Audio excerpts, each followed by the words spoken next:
بسم اللہ الرحمن الرحیم۔ شروع اللہ رب العزت کے پاک نام سے جو بڑا ہی مہربان اور نہایت رحم کرنے والا ہے۔ حضرت عثمان رضی اللہ تعالی عنہ کا فرمان ہے کہ تعجب ہے اس پر جو دنیا کو فانی جانتا ہے اور پھر اس کی رغبت رکھتا ہے۔ تعجب ہے اس پر جو تقدیر کو پہچانتا ہے اور پھر جانے والی چیز کا غم کرتا ہے۔ جانور اپنے مالک کو پہچانتا ہے مگر انسان اپنے خدا کو نہیں پہچانتا۔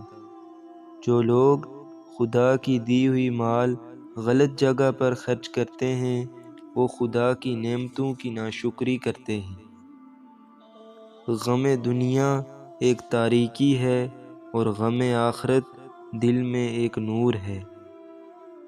تلوار کا زخم جسم پر ہوتا ہے اور بری گفتگو کا روح پر۔ اللہ پاک سے دعا ہے کہ اللہ پاک ہمیں ان اقوال پر عمل کرنے کی توفیق عطا فرمائے اور اپنی زندگی دین کے مطابق گزارنے کی توفیق عطا فرمائے، آمین۔